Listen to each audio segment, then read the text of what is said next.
Putra Indonesia, siapkanlah barisanmu, bertekad bulat bersatu di bawah kibaran Panji Ibnu. Ikatan Pelajar Nahdlatul Ulama atau IPNU adalah salah satu organisasi pelajar terbesar di Indonesia. Peran dan kiprahnya dalam membangun bangsa Indonesia telah mendapat pengakuan banyak pihak, baik dari internal NU maupun dari pihak luar. IPNU lahir pada tanggal 24 Februari 1954 atau 20 Jumadil Akhir 1373 Hijriah di Semarang, atau bertepatan dengan digelarnya Konbes Ma'arif NU. Pelopor berdirinya IPNU adalah M. Sufyan Khalil, mahasiswa UGM, Haji Mustafa, Solo, dan Abdul Ghani Farida, Semarang. Cikal bakal IPNU berawal lahirnya Samrotul Mustafidin 1936, Persatuan Santri NU atau Persano tahun 1939, Persatuan Murid NU atau PAMNO tahun 1941, Ijtima'ut Tolabiyah tahun 1945, Ijtima'ut Tolabah NU tahun 1946, Persatuan Pelajar NU atau Perpenu tahun 1954, Ikatan Pelajar NU atau IPNU tahun 1945, Ikatan Murid Nahdlatul Ulama atau IMNU tahun 1945, Subbanul Muslimin, dan masih banyak lagi. Hanya saja organ-organ tersebut belum tersatukan secara nasional sehingga corak dan watak gerakannya masih bersifat lokal kedaerahan.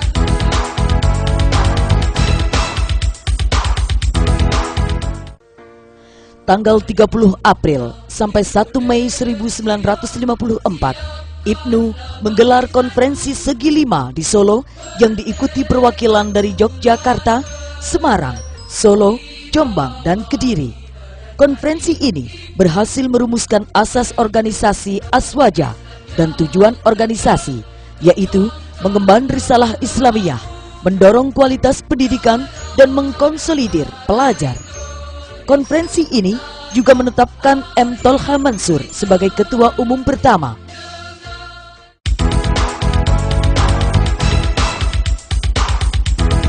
Tanggal 28 Februari sampai 5 Maret 1955, IPNU menggelar muktamar yang pertama di Malang, diikuti oleh 30 cabang dan beberapa utusan pondok pesantren. Pada muktamar ini, sejarah baru tercipta. Ikatan Pelajar Putri Nahdlatul Ulama atau IPPNU lahir, tepatnya pada tanggal 2 Maret 1955.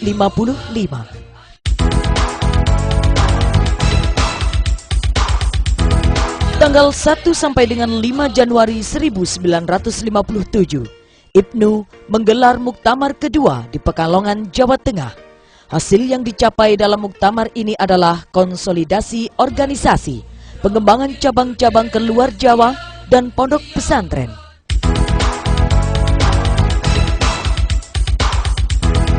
Tanggal 27 Desember 1958 sampai dengan 2 Januari 1959, muktamar ketiga IPNU dilaksanakan di Cirebon, Jawa Barat.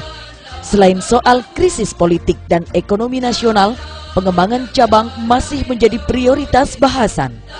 Dalam muktamar muncul gagasan pembentukan Departemen Perguruan sebagai embrio berdirinya Pergerakan Mahasiswa Islam Indonesia atau PMII.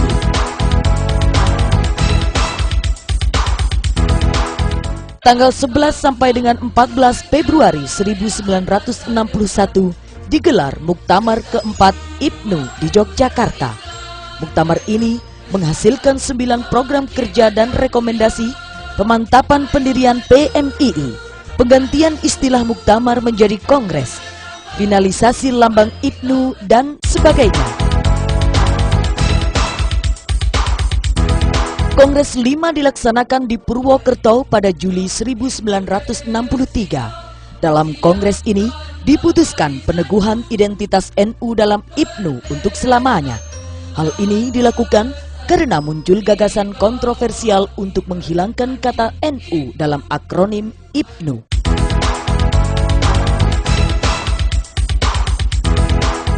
Kongres 6 dilaksanakan di Surabaya pada tanggal 20 sampai dengan 24 Agustus 1966. Situasi politik dalam negeri yang sedang panas-panasnya mengharuskan IPNU mengkonsolidir sayap militernya, yaitu Korps Brigade Pembangunan atau CBP. Melalui kongres ini dirumuskan penguatan organ dengan sebutan Gerakan Penguatan Ranting, Perencanaan Pelatihan, Pembinaan Kader, dan Sosialisasi Aswaja. Di samping itu juga memutuskan kantor pusat IPNU pindah dari Yogyakarta ke Jakarta. Berikutnya, Kongres ke-7 dilaksanakan di Semarang pada tanggal 20 sampai dengan 25 Agustus 1970. Selain berbagai keputusan internal, Kongres juga memberikan respon politik terhadap Orde Baru yang menunjukkan watak otoritarian birokratiknya. Kongres ini juga mengkritisi militerisme, desakan menaikkan anggaran pendidikan sampai 25% dalam APBN.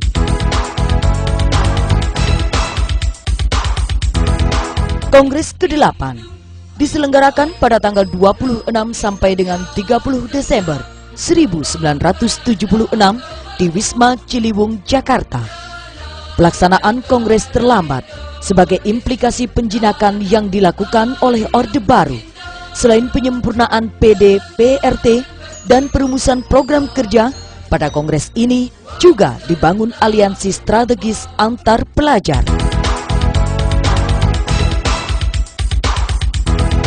Selanjutnya, Kongres ke-9 dilaksanakan di Cirebon pada tanggal 20 sampai dengan 25 Juni 1981.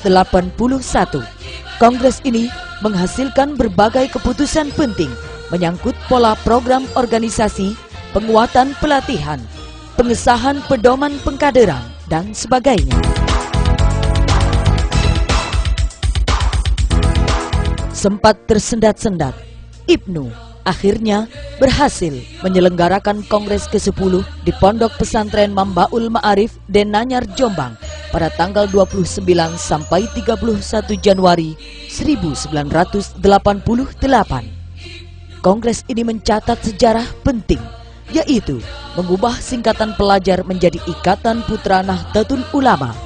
Langkah ini diambil sebagai upaya untuk menyesuaikan dengan Undang-Undang Nomor 8 1985 tentang keormasan. Melalui undang-undang itu, pemerintah melarang keberadaan organisasi pelajar kecuali OSIS.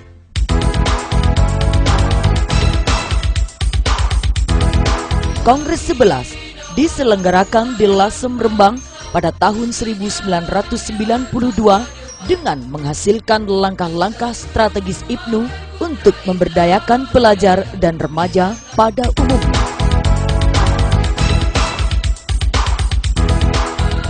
Kongres ke-12 di Garut, Jawa Barat pada 10 sampai dengan 14 Juli 1996.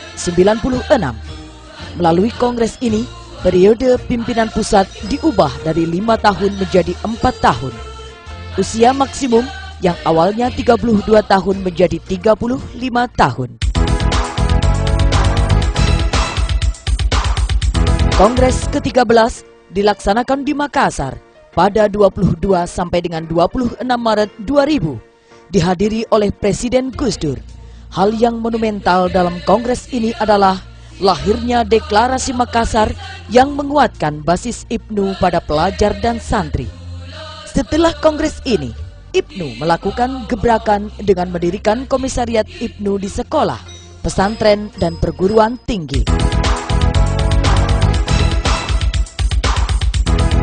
Kongres 14 IPNU dilaksanakan pada tanggal 18 sampai 24 Juni 2003 di Asrama Haji Sukolilo, Surabaya. kongres terakhir ini menorehkan catatan sejarah maha penting dalam perjalanan Ibnu, yaitu mengembalikan Ibnu ke khitahnya. Ibnu berubah menjadi Ikatan Pelajar Nahdlatul Ulama.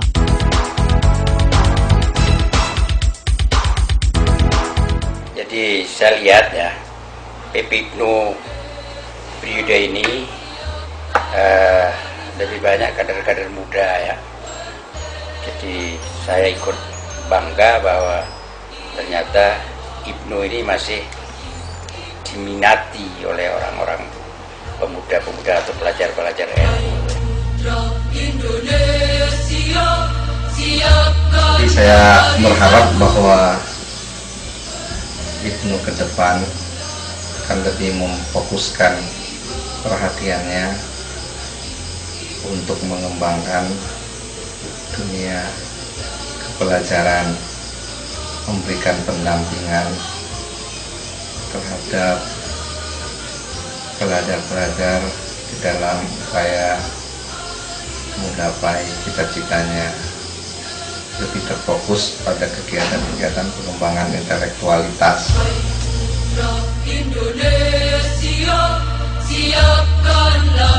Ini sesungguhnya bisa dijadikan sebagai tempat untuk melakukan pembinaan dan kaderisasi yang lebih maksimal di lingkungan Nahdlatul Ulama. Tetapi sayangnya saya melihat bahwa Nahdlatul Ulama sendiri belum menjadikan itu sebagai tempat kaderisasi yang sesungguhnya. Oleh karena itu harapan saya memang NU ke depan perlu memberikan tekanan terhadap fungsi Banong-Banong. Adalah sebuah posisi yang sangat strategis di lingkungan Nahdlatul Ulama, karena dia adalah generasi awal penerus dari kehidupan dan estafeta Nahdlatul Ulama. Peran ini sangat penting sehubungan bahwa Ibnu itu memiliki sebuah potensi besar yang akan berpengaruh pada NU di masa yang akan datang. Ibaratnya seseorang yang menjalani pendidikan, maka sekolah dasar itu menjadi lebih penting ketika dia akan melanjutkan jenjang berikutnya.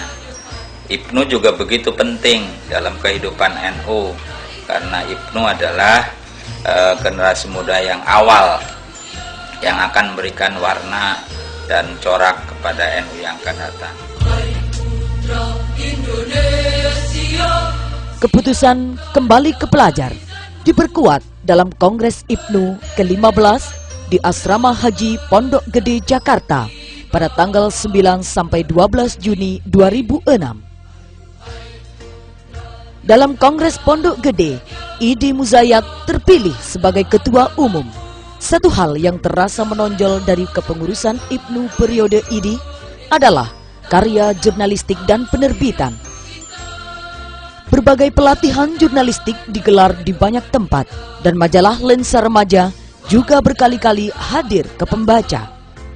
Idi mempercayakan bidang ini ke Ahmad Milah Hasan yang punya latar belakang jurnalis dan pustakawan. Selain majalah Lensa Remaja, dalam periode ini berhasil diterbitkan buku-buku yang meneguhkan segmen garapan pada remaja, pelajar, dan santri, seperti Kamus Pintar NU, kumpulan esai pelajar, Jangan Abaikan Pendidikan, kumpulan cerpen pelajar dan santri, Mak, Sarno Pengen Sekolah, dan buku Membangun Pendidikan Indonesia, karangan Dr. Andes Haji Taufikur Rahman Saleh, pembina PP Ibnu. Diterbitkan pula biografi Tolhah Mansur, Ketua Umum PP Ibnu pertama. Keberhasilan bidang penerbitan ini di bawah penanganan Lembaga Pers dan Penerbitan PP Ibnu.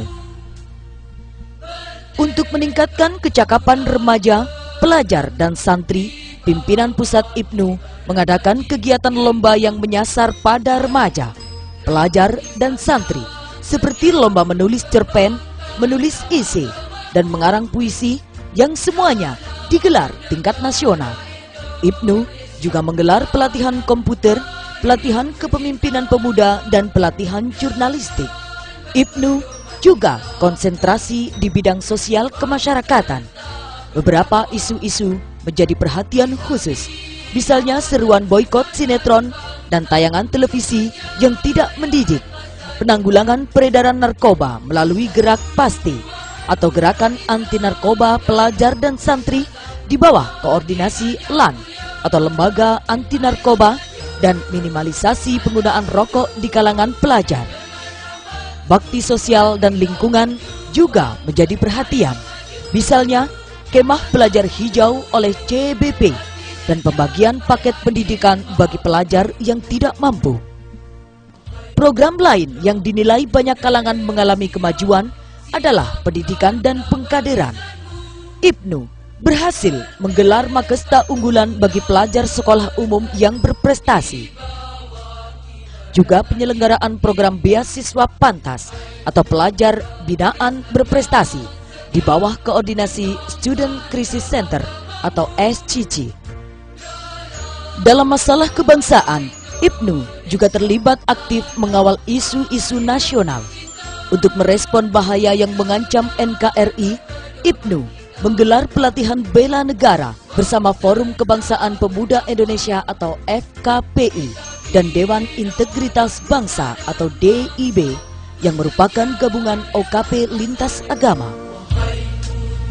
Indonesia, siapkanlah barisanmu. Selamat kepada saudara saya, Bapak Idi, yang telah berkarya selama ini bersama-sama kita di lintas agama demi kemajuan bangsa dan negara Republik Indonesia. Pak Idi sendiri adalah orang yang sangat supel, sangat rendah hati, sangat merakyat, dan sangat peduli terhadap pluralisme dan kesatuan antar umat beragama maupun pemuda lintas agama.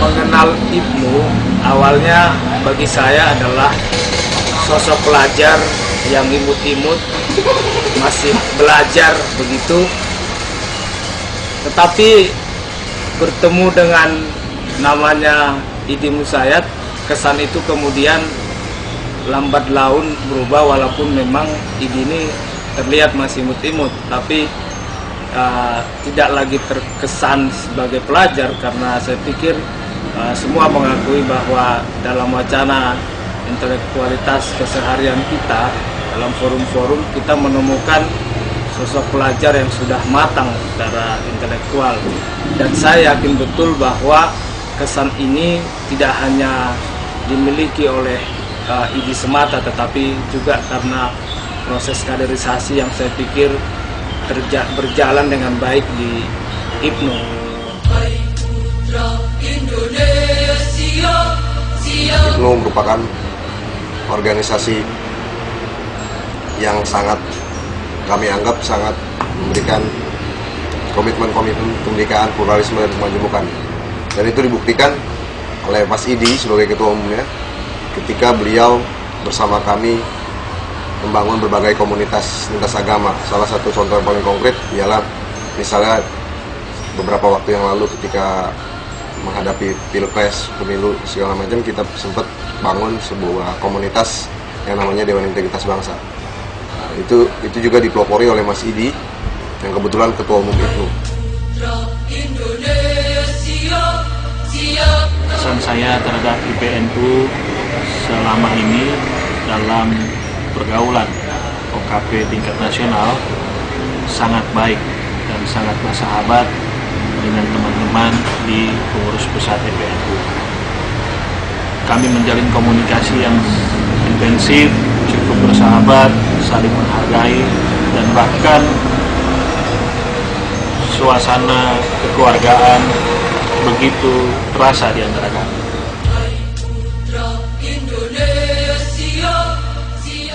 IPNU selama ini cukup menunjukkan berbagai aktivitasnya dan menunjukkan karakter yang baik sebagai organisasi pelajar. Dan saya sangat kenal baik juga dengan Ketua Umum Saudara Idi sejak bahkan ketika masih sama-sama di Yogyakarta. Jadi saya tahu betul bagaimana peran dan kiprah Ibnu selama ini. Oleh karena itu saya berharap kepemimpinan yang baru nanti juga bisa bekerja sama dengan baik dengan pemuda Muhammadiyah maupun dengan keluarga besar Muhammadiyah.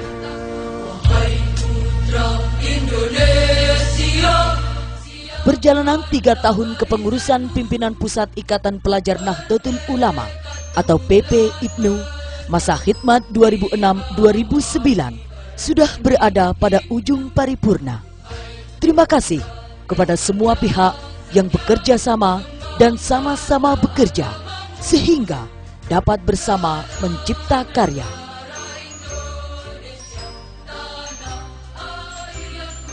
Ada impian-impian dan harapan yang belum sempat kami laksanakan pada periode ini, yaitu bagaimana penetrasi IPNU di sekolah dan pesantren, terutama yang beridentitas NU, itu harus kita lakukan secara lebih masif di masa ini yang akan datang.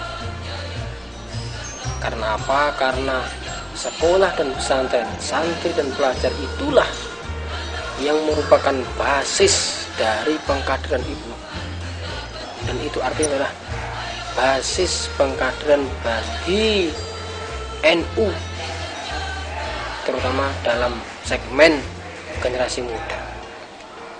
Kalau IPNU sudah berhasil memproduksi kader yang tidak hanya handal tapi juga dapat diandalkan, maka yang akan memetik buahnya adalah NU secara khusus, dan lebih umumnya adalah bangsa dan negara ini.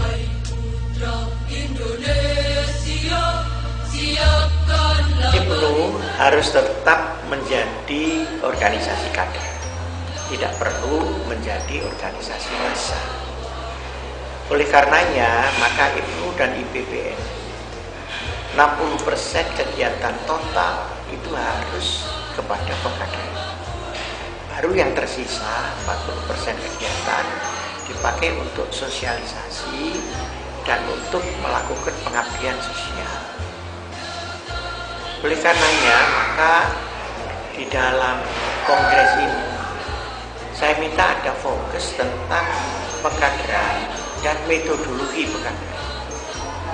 Pengkaderan bisa dibagi menjadi beberapa segmen, misalnya yang bersifat umum, ada pengkaderan latihan dasar. Nah, kemudian ada pengkhususan. Nah, bisa pengkhususan agama, pengkhususan kepemimpinan, bisa pengkhususan profesionalisme, dan ada pengkhususan di bidang politik. Nah, politik yang saya maksud bukan berarti IPNU harus terjun di politik praktis, enggak. Tapi dia menjadi embrio yang sadar politik dan mengerti dunia politik. Di samping itu, harapan daripada Nahdlatul Ulama sebagai orang tua, memang kader-kader yang akan datang kita harapkan dari IPNU, IPBNU, dan PMII. Tentu juga dari Fatayat. Tapi yang langsung proses belajar mengajar itu kan ada pada IPNU dan IPBN. Sementara PMI kelihatannya sudah melakukan kegiatan-kegiatan di lapangan lebih besar daripada kegiatan studi. Selamat belajar, berjuang, dan bertakwa. Siapkan barisan, bertekad bulat bersatu di bawah kibaran Panji IPNU.